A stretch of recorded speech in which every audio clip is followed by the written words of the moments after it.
Estinian!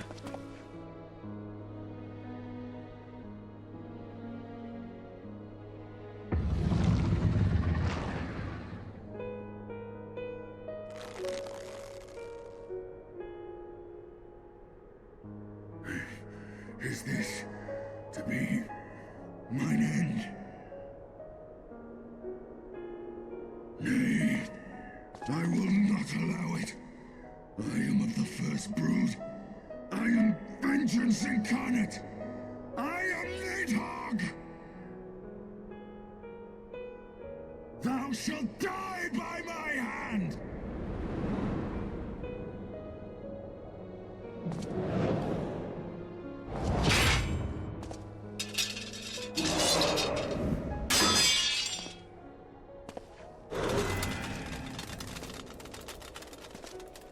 This is not your hand, worm!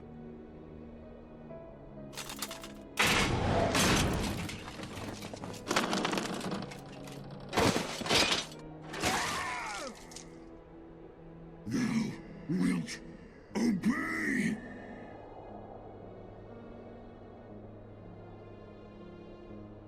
I would ask one last favor of you, Warrior of Light. Finish me! Now, while I have the beast subdued!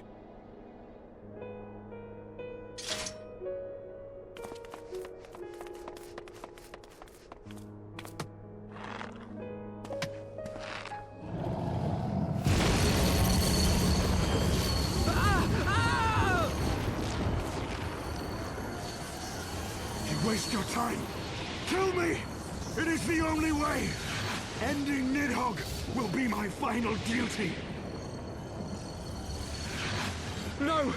You can't die like this! I won't let you!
Soul's cry, a passion welling within.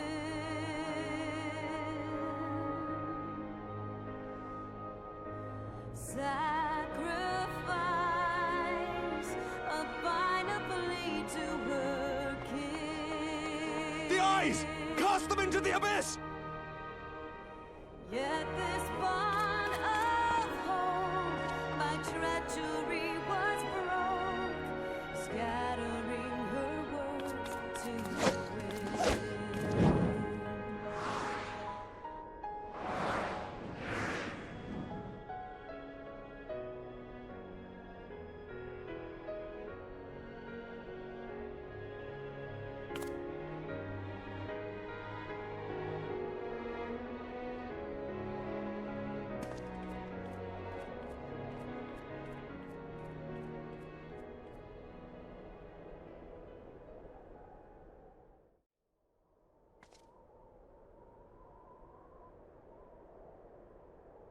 He lives. Ah, Estinian, my ill-fated friend. Lucia, summon the healers. I want them ready to receive him. At once, Lord Commander.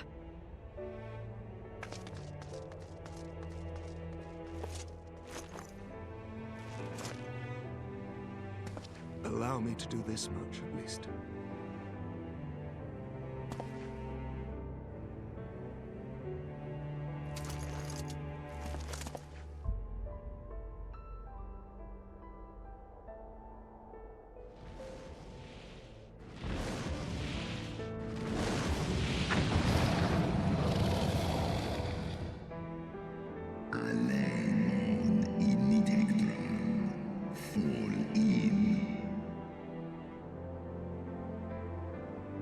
You have my gratitude, Hraesvelga. Your deeds this day have saved a great many lives.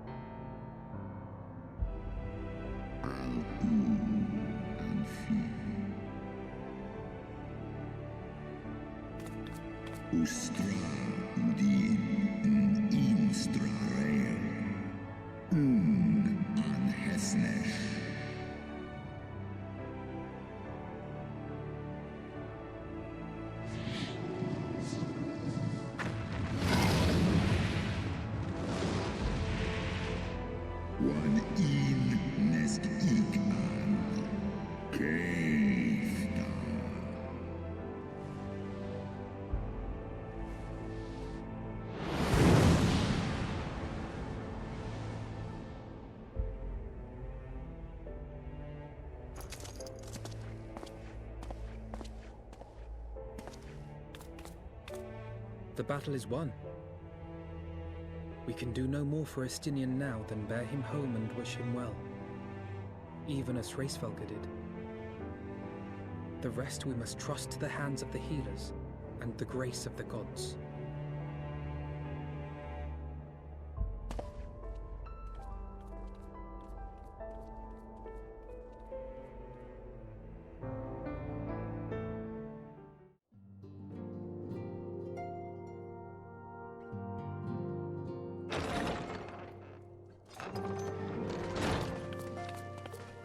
The heroes of the hour return.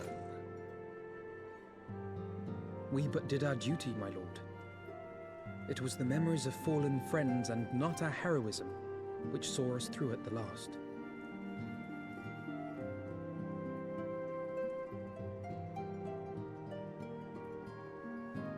I gave every ounce of my strength, but mine efforts would have counted for naught had the Warrior of Light not arrived to challenge the Great Worm. As a sworn knight of Ishgard, I had hoped to do more for my city. Well, we cannot all be heroes, dear brother. Let us put away our pride for a moment and revel in the valiant deeds of our comrade. For your sterling service to Ishgard, we salute you.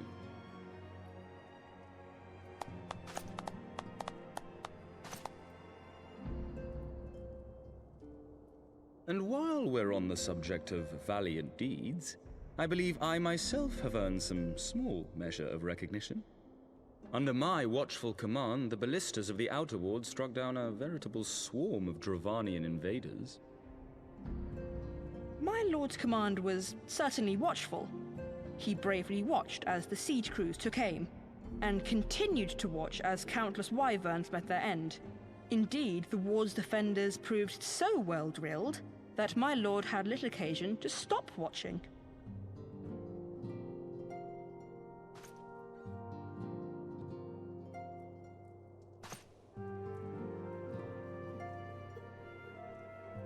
There will be time enough to determine who is most deserving of recognition later. Our friends are doubtless weary from their exertions. I had chambers prepared in expectation of your return. You are welcome to retire at your leisure.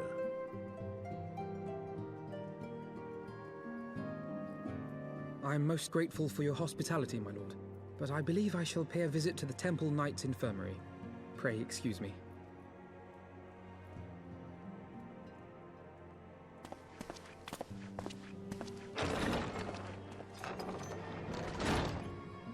Our master Alphino has grown. The plight of his stricken brother-in-arms pains him more than his own hurts. In which respect he has come to resemble you, Warrior of Light. Go then, visit the Azure Dragoon, and grant him what comfort you may.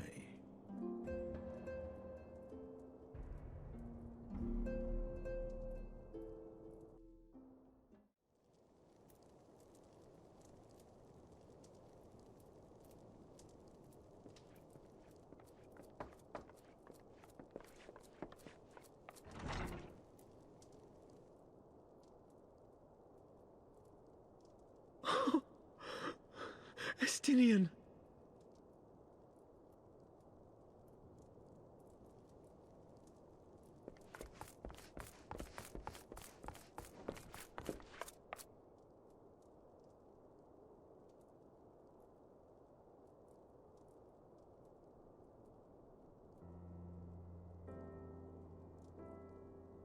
Cease your mewling, boy.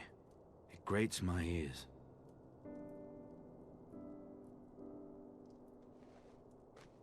Forgive me. When I saw you awaken, I could not... It was such a relief. We feared you might never wake up. Now, Estinian. If Master Alphino thought any less of you, you would still be Nidhogg's plaything. Or dead.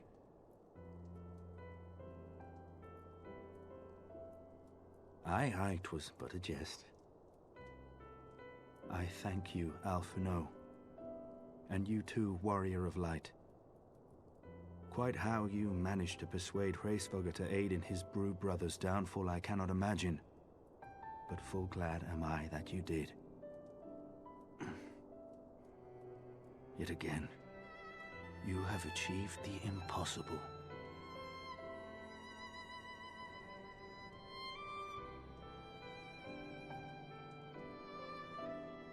I, for my part, owe you an apology.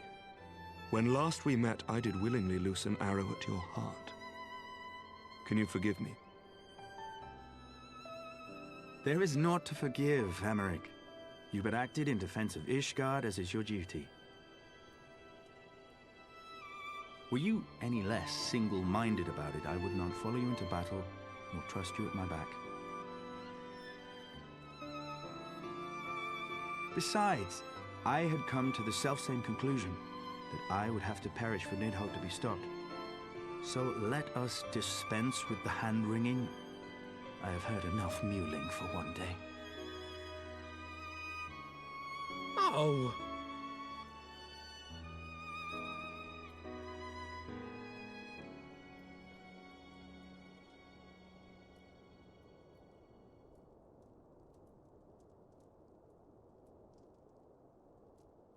The tendrils of Nidhogg's foul presence bound up every fiber of my being, usurping my senses, but I yet retained some trace of awareness.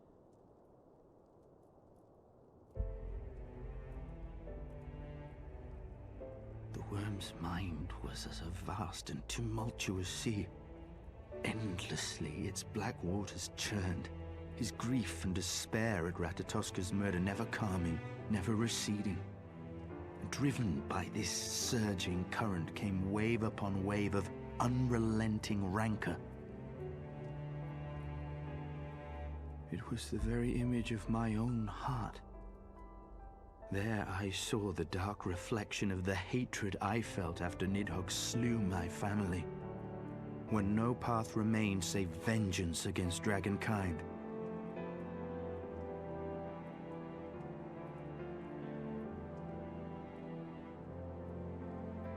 Neither one of us had a choice.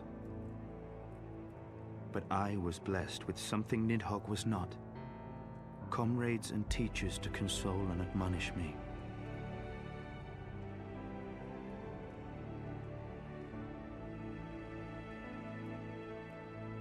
Had I not had them to gainsay my obsession, it would surely have consumed me as Nidhogg's did him, and we would have been in all respects alike.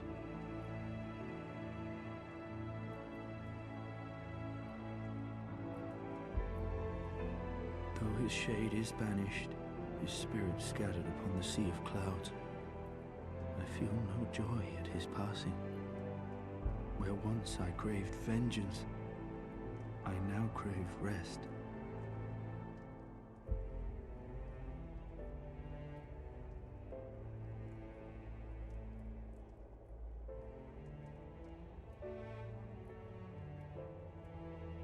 Lord Commander, my hunt is at an end. I would lay down the mantle of Azure Dragoon. My friend.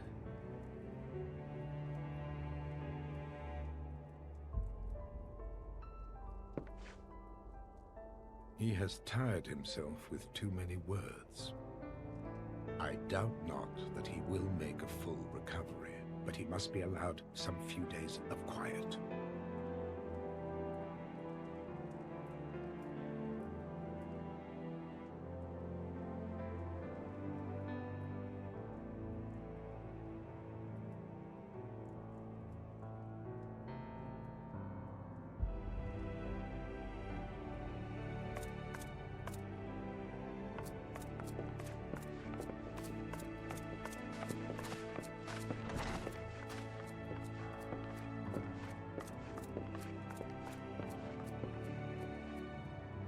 I too must see my path to its end.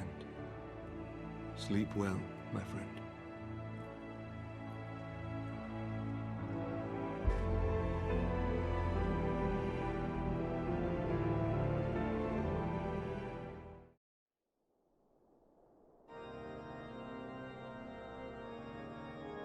Following the battle with Nidhogg on the Steps of Faith, Sir Emeric called an assembly that he might make his final proclamation as acting head of state.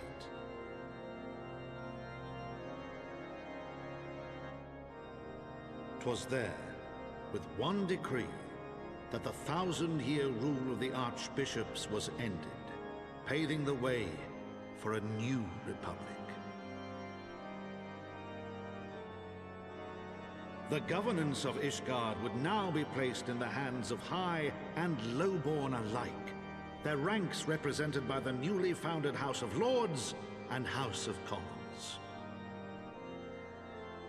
Church was separated from state. The foundation for change had been carefully laid, and the reforms proposed by Ishgard's new government passed into law without incident. His duty done, Emeric de Burrell gladly stepped down from the Archbishop's dais, only to be raised unto the highest seat in the House of Lords.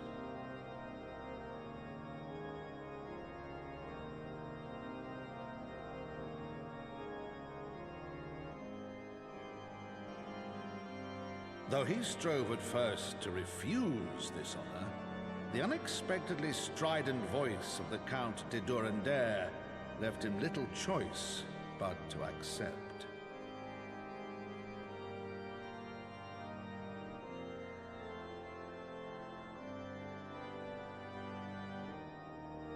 And so it was that the winds of gentle revolution came to stir.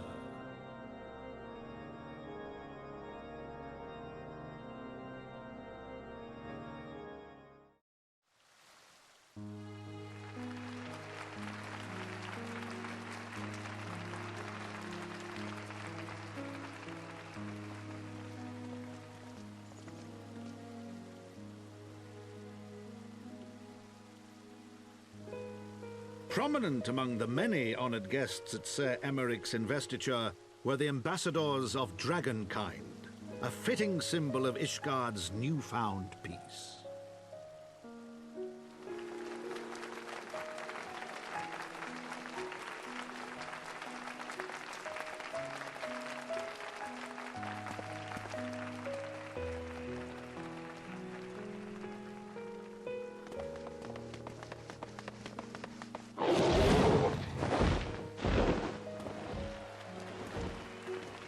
The people looked on in awe as he soared through the heavens on Dragonback. And by their cheers did they hail him an Azure Dragoon for a new age.